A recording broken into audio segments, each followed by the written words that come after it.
Ladies and gentlemen, we are at the Allegheny Orthopedic Institute's North Office in the great community of Cranberry. And of course, he works with the Chief of Orthopedics and team physicians of the Pittsburgh Pirates. Ladies and gentlemen, Dr. Edward Schnell. You know, the temperature is heating up, so that means for those of you who are going to be outside exercising, we want to give you 5 great tips. And we're going to start with hiring your blood volume, heat assimilation. In other words, building up, circulating more blood, which is oxygen through your body. Tell them why it's key to build up. Well, it's key to build up because your body has to get accustomed to the new pressures or performance that you're going to put it through.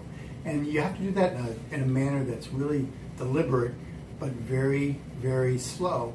And the body will accommodate. It'll adjust and be able to handle the heat a lot better than if you try to just from doing exercise inside or from a cold environment right to a hot environment. Body can adjust and it can get into trouble. Yeah, just a quick note, maybe to take a brisk walk in the middle of the afternoon, maybe a 20-minute jog, because as the heat increases and if you kind of build up day after day after day, more blood circulates through the body, thus you have more oxygen and you're more accustomed to the hot weather. Now, something else, and professional athletes know all about it, you got to sweat better. Explain to them what that means. Yeah, so sweating better means you have to be more efficient. So the sweat, sometimes people will be electrolyte depleters. You don't want to be somebody like that. If you do things in a really slow fashion, the body can get better at retaining a lot of the electrolytes when it sweats. So it sweats, it cools your body off, it allows your body to cool down in hot environments, but also keeps the electrolytes in balance so you're able to do what you want to do in a nice regimented fashion without getting into trouble.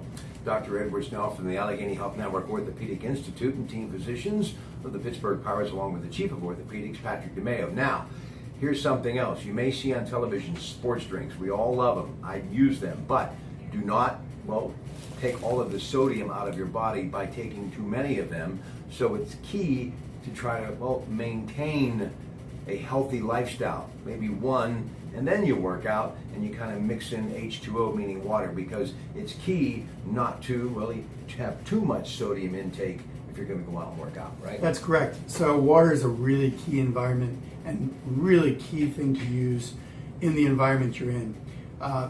Despite all these sports drinks and their claims, water is still your best hydration tool. Even if you're out exercising for greater than 60 minutes in really hot heat, the American College of Sports Medicine says get 6 ounces of fluid every 30 to 60 minutes of intense exercise when you're out in the sun.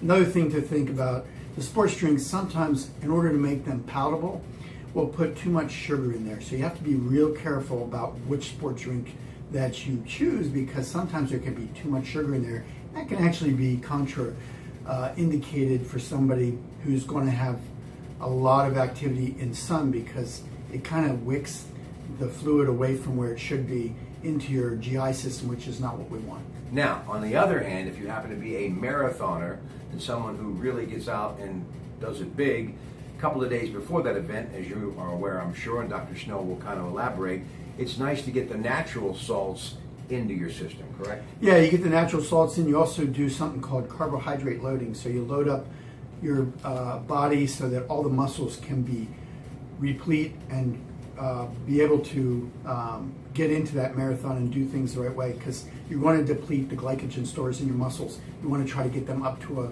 optimal amount, and the way to do that is with some carbohydrate loading, and you do that, he's right, a couple days, sometimes a week before you really do the event. All right, a couple of more notes with Dr. Edward Schnell, and then we'll say goodbye. The next thing is, tricking your body by, if you're out working out, splashing or dumping water on the back of your neck or on your head, because it gives the body a sense of, it's cooling down as opposed to heating up because of the temperature. That's extremely important. Getting out of that heat environment, cooling down your skin will let you adjust so you can continue to compete.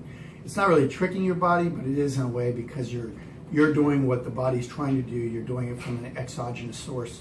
You're trying to cool it down. We do this very frequently, and marathoners will put them in a tent, get them out of the heat, get cold compress on them to get them cooled down so that their body can adjust in a way that's safe. All right, last thing. In case you are going through these symptoms, you need to be aware what dehydration is and how serious it is. Explain to them. So dehydration, there are levels of dehydration. If you start to feel like your pulse has gone fast, or you feel dizzy, you're already way past the point of no return. You don't wait to that level. There are mild amounts of dehydration, you don't even know it, and your body won't sweat like it should. You'll know that you're not doing what you should do normally for the body. You need to be able to rehydrate. The way to do that is to make sure you keep ahead of it. If you get behind and you start to feel dehydrated, your pulse goes fast, you feel dizzy, get to a hospital, get to any kind of medical personnel very quickly, because you get into heat illness, heat dehydration, and heat exhaustion, and then what happens is you go into shock. So you have to be very, very careful of this. And remember, folks, the Allegheny Health Network presents Medical Frontiers every Monday night at 7 on News Radio 1020 KDKA with your host, Dr. Gerald Pfeiffer. He and Dr. DeMeo many times in rotation on that program. And I advise all of you, you can always reach the doctors at 412 Doctors. Have a great day. Root for those buccos.